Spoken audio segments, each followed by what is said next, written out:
Here for everybody. This is the time of year that the state of Oklahoma is fired up and everybody's ready for football. And we've had great workouts and our team's excited, and we've got most everybody healthy and up and running, and we've had really good workouts. And as I've said throughout the process, I really like where our team's at. We'll know a lot more in a month, so we're just looking forward to getting started. We got a couple days here of light workouts, take a day off, and then one more real practice, and then it'll be ready to go. Most important question. What's the name? Oh, Kenzie. Kinsey. Yeah, it's Kenzie. We adopted her, and so she's become my legal guardian and protector. And that's my buddy. She comes to the office most every day now. So. What's the thing you're most interested to see in a real game on your team? Well, same thing in August, or we talked about in July. I think it'd be interesting to see how we play on offense because it's been such routine over the last 3 years. Those guys departed. And then I'm as excited and as interested as you guys about seeing what we do defensively over the next month. And, next Thursday will be the first shot at it for us. But those are the two things that I'm interested in watching. I have a pretty good feel for the rest of it. But I'll be interested in how we progress over the next month with those two things.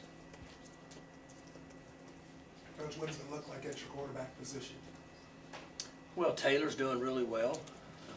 I've said it multiple times. He's been great on the driving range, hadn't been on the first tee. He'll get on the tee Thursday night, and we'll find out where he's at. Drew's done really well behind him, and Spencer's done well. Woodtey's gotten a number of reps where he's at. So there's not enough plays to go around for those guys, but we like where we're at with them. Just through experience, you could see why Taylor's where he's at, and Drew, and then obviously Spencer's very talented, but he's a little further behind when it comes to being able to operate at a high level at the speed we do at this in this game. So I like where we're at. We'll find out. Do you have a plan for how you'll use Drew or Spencer if you guys get out big? Not really. It's been talked about a lot, and I'm not sure that we know. I guess I should say we know. Coach talk would be that we have a good plan, but it's something that's debatable every day, and I don't know that there is a good plan for it. Sometimes you have to feel your way through and see kind of where you're at. I would like to say, oh yeah, we're all over it. We know exactly what we're going to do, but we're not sure right now. I know that we have a guy that's had a ton of experience and understands our offense. That's starting, and we have two guys behind him, and then Woodtey understands our offense. The two guys behind him aren't as experienced in our system, but we like their talent. And I wish I could give you an answer on it. I just can't right now. Unfortunately, like everything else, about a month from now, I could probably tell you what we have set in stone. Now you're going to ask me, well, you got to figure out something by Thursday night, and by next Saturday, sure we do. But I think we're just going to kind of wait and see how it goes, and then we should have a plan going into the game. But that discussion took place yesterday, and we didn't have a definite answer at that time. Is Spencer Sanders on or off the redshirt possibility? You got the whole Well, that's what he's asking. I don't know. Knock on wood, I would say that we have a lot of different ways we could go if Taylor stays healthy. Beyond that, we could get guys that are thrown into action really quick. Do you have a better gauge for the whole redshirt deal, just not including the quarterback, the rest Right. of the field? We think we do. We're going to play, I'm sure I'll miss somebody. I probably should have been better prepared than that, but I was working on training her on a new trick. I think we're going to play 3 defensive backs, safety corners, and have them on the depth chart in special teams, and then start rotating them in the back end. And we are not playing a freshman on offense at this particular time. If everybody stays healthy, that's the way it sits right now. Mike, fans and media always, an adjustment period when 3-year quarterback's gone, and we gotta get you, say, this next guy is not Mason Rudolph. Are you and your players mentally have already made that adjustment, do you think? What do you mean, what area? I mean, like, no matter how good Taylor Cornelius turns out to be, Mhm. I assume he's not gonna be as good as Mason Rudolph was, especially the last part of his career. Is that an adjustment for you guys that you have to make when you have a quarterback change after such stability? And have you already made that because you've been around? Well, you know, the thing you gotta realize for us, and I think for everybody, is we have to be patient with him.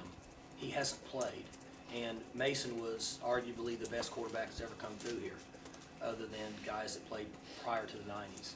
So, Corn Dog could play really good, but still not quite play to that level. But let's see where he's at in a month. Now, what I have prepared myself for driving down the road and thinking is,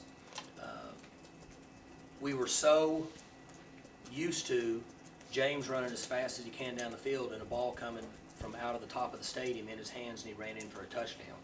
And so I've already gotten myself prepared that it would be hard to see that. We've got guys that can play, but he was just so good at it. Well, it's obvious he's doing it with the pros. That's going to be the thing that I'm going to miss more than anything, is just seeing him. It's just beautiful. It's like watching Usain Bolt run the 100. I mean, you can't get enough of it. So I've kind of prepared myself for that. To be really honest, I don't think the team feels like that the offense is going to play any slower or is going to be limited in any way with Corn Dog playing quarterback. You would have to ask those guys, but that's my feeling in just watching them. With the guys that you mentioned that are on James and what he could do, Mason, what he could do, you still got Justice there. Do you think you see sort of a reverse in how defenses treated you last year because of what they were trying to take away with James and Mason? We saw a lot of drop eight.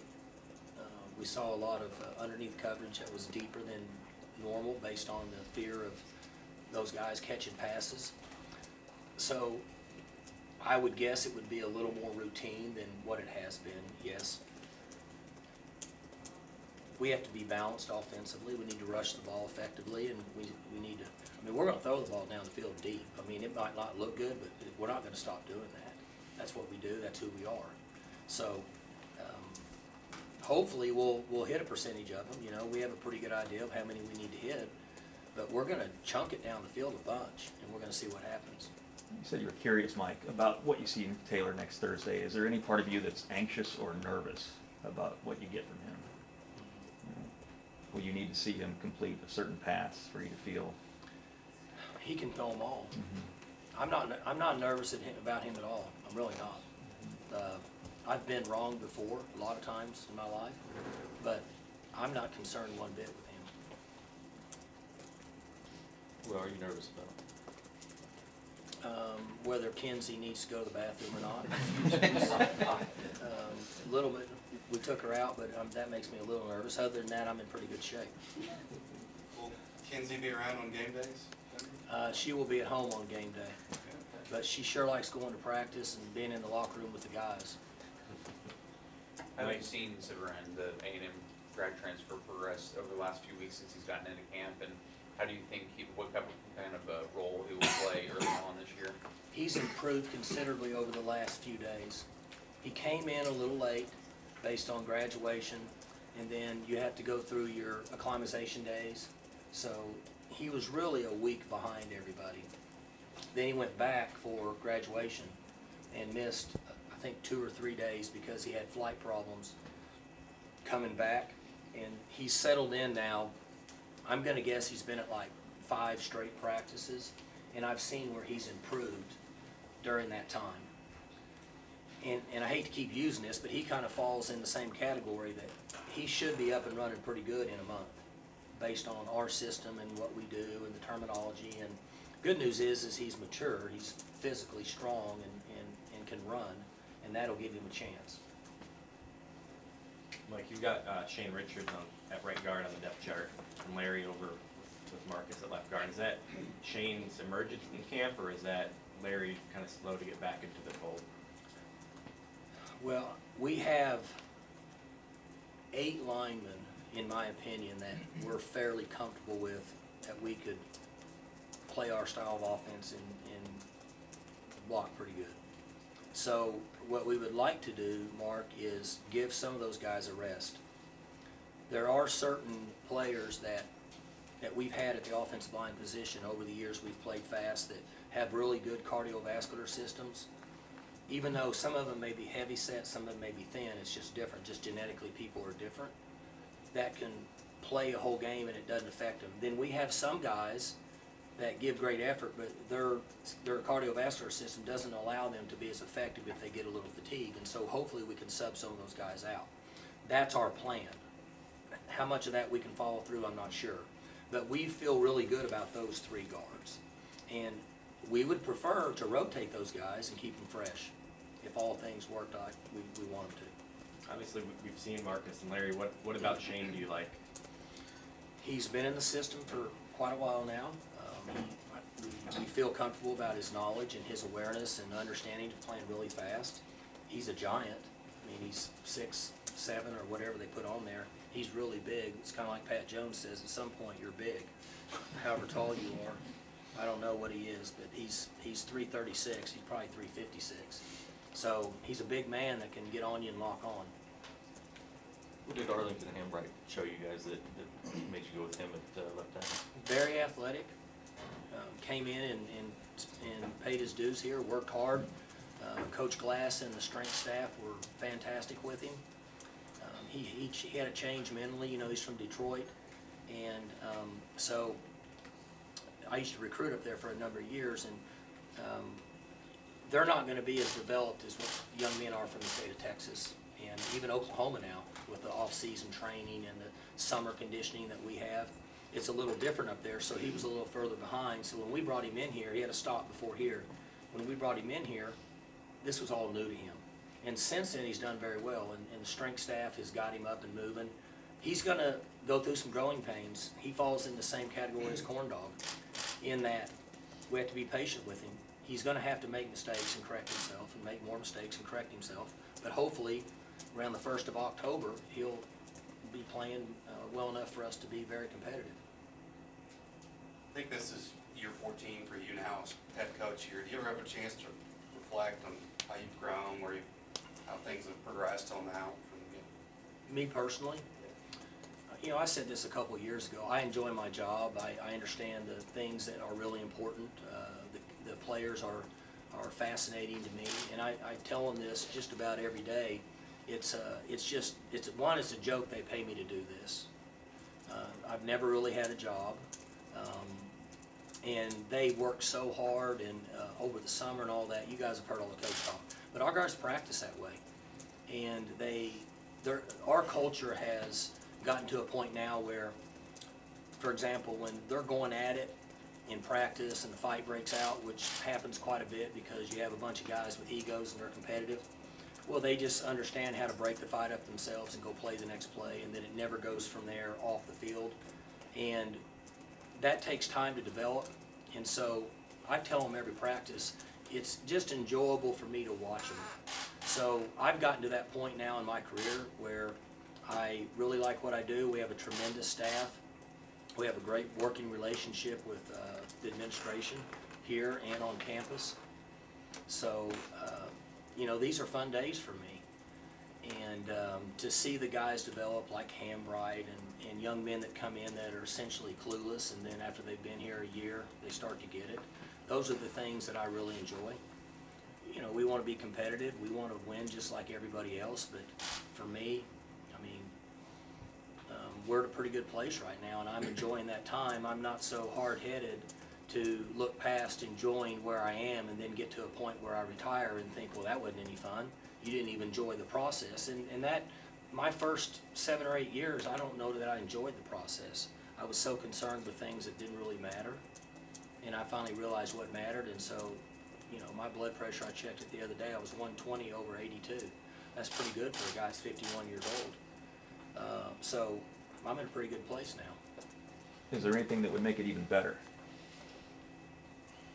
Well, if we won every game and graduated every kid, that'd be awesome.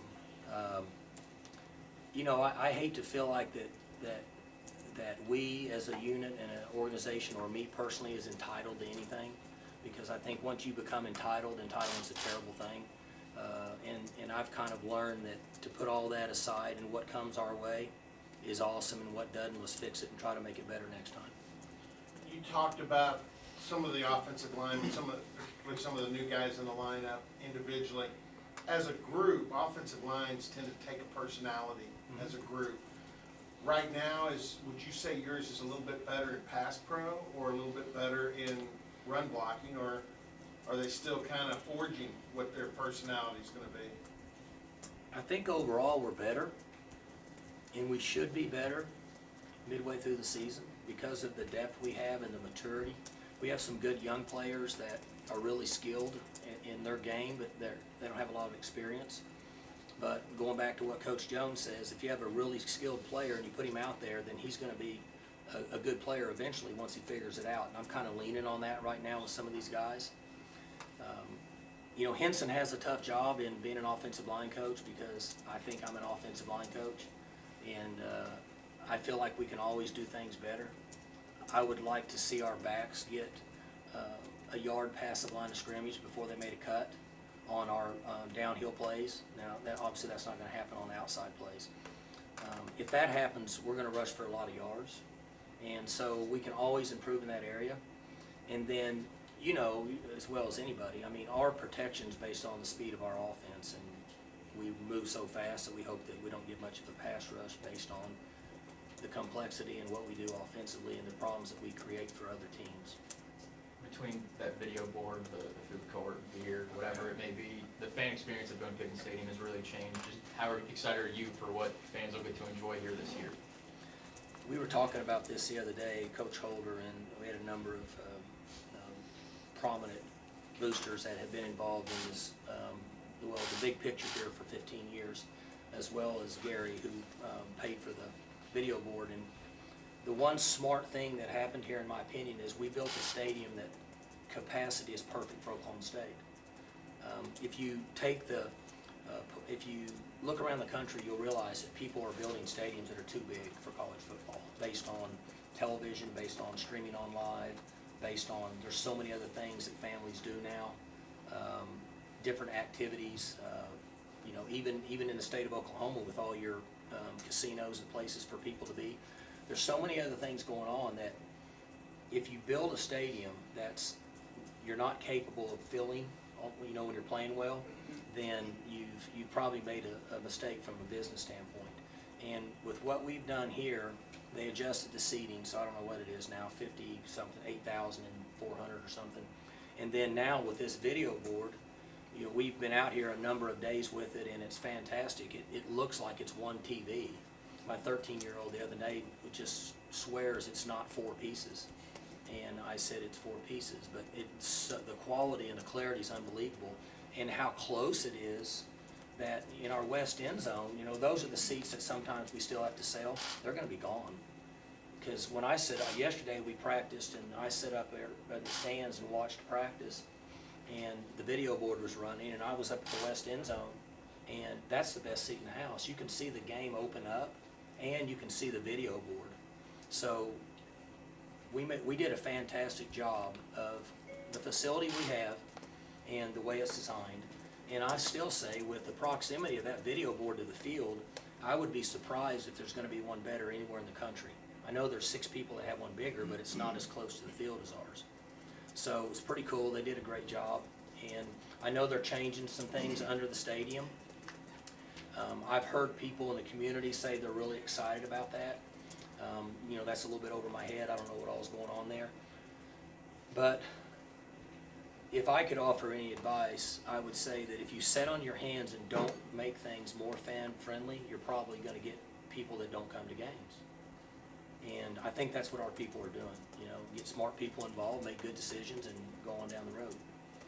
Mike, with the story that broke at Maryland, both with the off-season conditioning problems and treatment of players, accusations, when something like that happens, does that make you take stock of how you guys do things and reassess and make sure you're doing things the way you want to do them?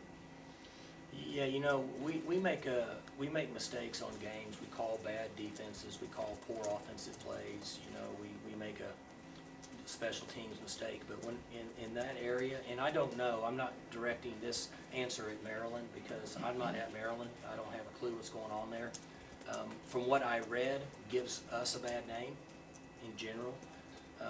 And that's a little bit disgusting to me, whether it's true or not, whatever. But we don't have those issues here. None whatsoever.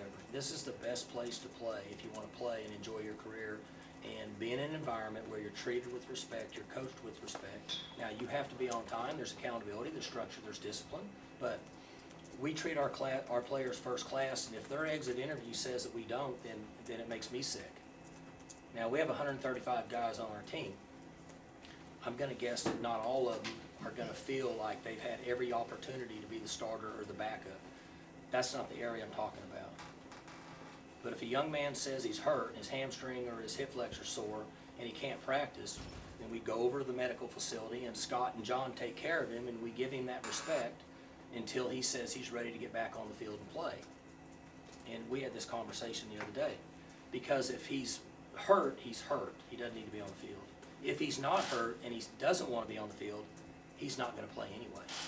So you don't have anything to lose. Rob Glass and Cal Conyo and that strength staff, Joe and those guys, they're fantastic.